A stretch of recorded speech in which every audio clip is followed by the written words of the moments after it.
think that, as we're seeing that, there are big issues that don't come up, like credit cards that are different. Other countries, mobile is the only way they're getting online. So the mobile phone is not just, an accessory or a fashion item. I mean, it is a lifeline. There's an amazing picture of a group of people in Somalia at night. It's one of the greatest pictures of last year. And it's the middle of the night, and they're all standing up, holding their phone in the air, because they're trying to get connection to a signal across the sea that's a lower cost wireless provider, so they can connect to the internet and get information. And they're holding it up like a beacon of life. So I think we do take a lot of things for granted. I think the mobile part of this to me, has been the most profound. Of looking at other countries, that's a big difference. It's primarily all coming in mobile. As cultural barriers fall, I would suggest that some political barriers might as well, right? I mean, you would think that the cultures choose their political alliances, and as cultures become more homogenized, I think that could suggest the falling of some political allegiances as well. I mean, international lines specifically. But in that regard, let's just talk a little bit about the very practical, and for that we turn to Elena Sadovnik, who is a Fulbright student from Ukraine.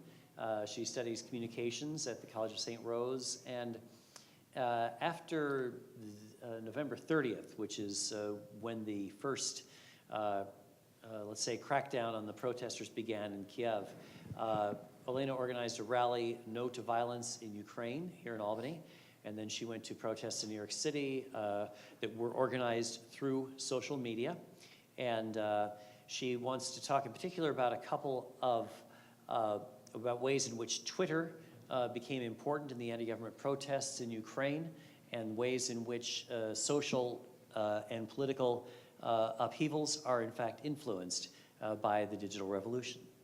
Okay? Good afternoon, everybody. Thank you very much for inviting me. It's a great honor for me to have this opportunity to talk about my home country, Ukraine. And if you don't mind, I'll stand up to be able to explain slides to you. Sorry. Yeah, pull it toward you. Just pull up straight. It's in there pretty tight. Is this a super glue trick that's going on here? Oh, there. Yes, slides supposed to rotate, but well, I can talk for hours about the role of social media in Euromaidan movement in Ukraine that turned into revolution. But I know that we have some time limits, so I'll try to be brief, and then I'll be happy to answer your questions. So just a quick background on what became a trigger of the revolution. Ukraine is a post-Soviet country which became independent in 1991, but it has a history which goes back to the 19th century. So since independence, Ukraine main foreign vector priority was to reconnect with the European community. So when on 21st of November last fall, ex-president of Ukraine, Viktor Yanukovych, announced a complete U-turn and halted signature of the agreement with the European Union. Users of social media were the first who sharply criticized the president, and criticizing online was not enough. They agreed to meet at certain place at certain time on the main square in Kyiv, Independence Square, which became known as Euromaidan. So a few hours later, after the announcement of the president to hold the agreement signature, over 300 people gathered together. By the weekend, in a few days, the 300 people turned into hundreds of thousands. In a few weeks' time, we had a march of a million in Kyiv, and other cities across the country also rise. So it's honestly, it's no exaggeration that that the social media triggered revolution in Ukraine.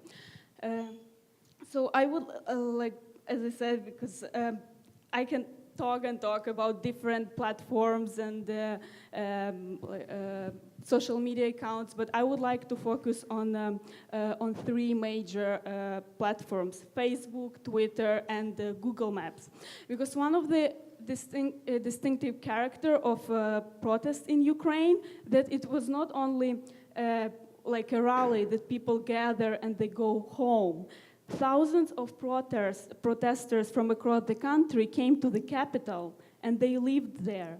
And these protests were not organized by any opposition leaders, by any party, by any organizations. They were just organized by many, many individuals. And Facebook helped to organize it and run. And there was a slide with Google Maps, which had, for example, marked places where you can rest, where you can have shower, where you can get new clothes. You have places where people could donate food, bring clothes, get medical help. And all this ran smoothly because of the social media.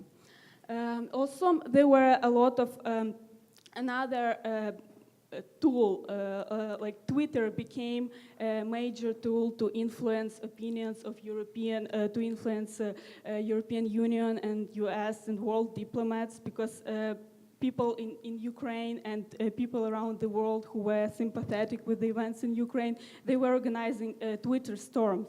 So on a grid time, on a particular day, people were tweeting tweets to different diplomats and were following up with the reaction. And there was also a few tweets that went viral, and one of them was a tweet by first aid volunteer who is 20 years old, and she tweeted on that she's dying. Luckily, fortunately, after the surgery, she was rescued, and she's fine now, and Twitter remains her, basically she keeps communicating over social media because she was shot by a sniper in her neck, so she still can't talk. But that Twitter went viral, and Mila Jovovich, I don't know if you know her, she's very popular in Ukraine because she was born in Ukraine and she's a Hollywood actress. So after she saw the tweet, she started a fundraising campaign, and a lot of people supported protesters in Ukraine. So I think I can answer you. And actually, this slide you just saw about like charter of. Like in some sense, social media mirror like traditional media. For example, if there was outbreak of violence, you have more tweets going on. You have more people like posting updates about Ukraine. So it's just I'm on this slide. This is the last one. Is 3 worst days when the government hired snipers to shoot people. So you see, and then you see Twitters in different languages, because so English was primer languages. They said it was basically like foreign policy tool to let the world know what's going on. Thank you for your attention. Thank you. It's very profound. Thanks so much. Terrific. Well, let's have some conversation with you all here. I'd be happy to call on folks who have particular questions, thoughts, observations for any on the panel, or for Phil. Yeah, right back here first.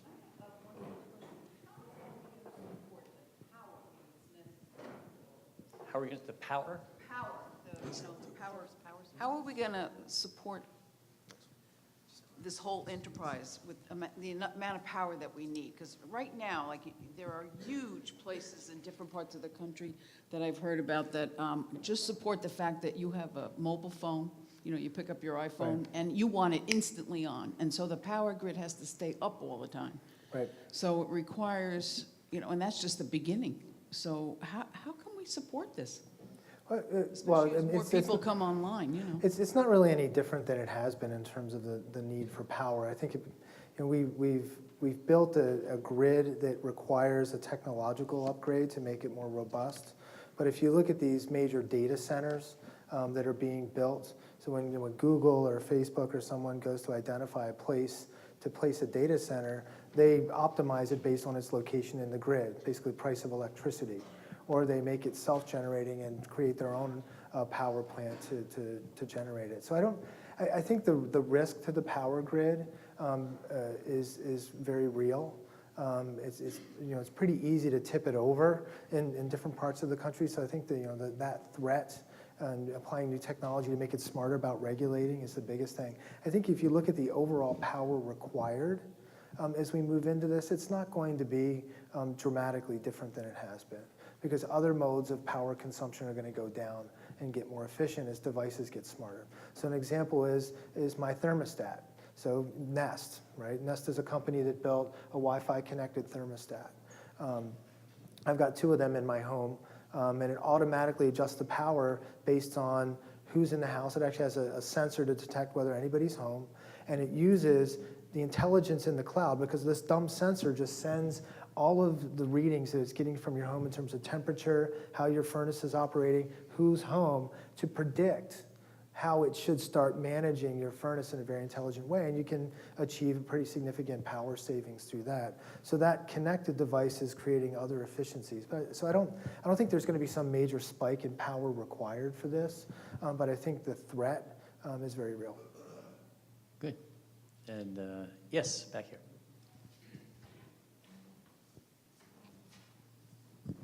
I wonder if you might speculate as to what the impact of this is going to be on government, and I mean at the local level, so that you have phenomena such as bowling alone.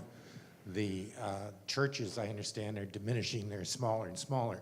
So this levels of government, a village government, a town government, different authorities, all these things, it seems to me, are going to be severely impacted one way or another. And I wonder if you might speculate on, is there going to be such a thing as town government, state government, et cetera, or are those things going to kind of coalesce into some hyperspace government? Well, I think that the technology won't be the biggest predictor of that. It really comes down to the pace at which the law will change, and I think that's going to be very slow. A lot of this is related to law related to land and geography that is going to go away. I think the influence of local governments will continue to diminish. I just think it will continue to diminish. It won't be as strong of a center of activity as it used to be. Because I think people are not going to be clustered together based on geography as much as they are on common interest. So you're going to get virtual overlays of community that are geographically dispersed, and they will band together based on their collective interests, not just where you live in the physical world. And that's where I got to before. People can get together physically from very widespread areas in different ways based on their common interests, but it's not going to be just because they live within this certain distance. So this brings up another futuristic thing, which is kind of fun to think about, as we're talking about movies. So as we get virtual reality to a sufficient point where you can really feel like you're in the other place, what was laid out in the movie Avatar, where you have a representation of yourself, a robot that you control based on where you are, is going to become more and more a likely outcome, that you can do that. So if you go into several tech companies in Silicon Valley now, they have these little carts with a camera on them and a little face. And that cart is a remote worker. And that remote worker logs into the cart, it wheels around to the conference room where the meeting is, pulls up to the table, and attends the meeting remotely. It's a very crude avatar, but as you see these devices getting more sophisticated, I think the ability to move out of your geography is going to get more and more interesting. And then we can talk about space travel, and that's a whole nother thing. I would just add that as long as we send our children to physical schools, and as long as you live in a house that can burn, and as long as there are people who will come to steal your things, like your iPhone, Right. you will have local government. That's a good way to put it. You should be concerned, though, about retention policies of digital documents, because as fewer documents are created on paper to govern government, as there are fewer memos passed back and forth, fewer bill documents suggesting what's in the mind of legislators as they created this, that all becomes digital. And in our state government, the Cuomo administration has established a policy of quick disposal of digital documents. instead of it being retained in the state archives, which is what we in the media, of course, would like, so that future generations can study and we can find if there may be horrors. There may be, imagine, bad conduct in government. I know this is a surprising concept here. But it'll be more difficult for you to track what your government is doing. It'll be more it'll be harder to hold government accountable. What else? Yes, back here in the back. I appreciate your coming today. It was really good information. As a startup company, we built a digital platform because we really believe that the media companies are going out. So we wanted to be able to deliver any kind of digital content. What is the best place you think for startup companies to introduce these kind of platforms would be going forward? Well, it's pretty broad in terms of digital delivery platforms, but if I think about where startups can drive some benefits or deliver benefits to media companies, I mean, it is in this data space. I think the ability to look into the collective consumption and activity online and deliver valuable insights is something that the traditional media companies are just trying to figure out. The actual processing and delivery of the content is pretty commoditized now. I mean, if I want to launch an online television channel, I don't need to buy any hardware. I can just rent equipment in the cloud and launch that.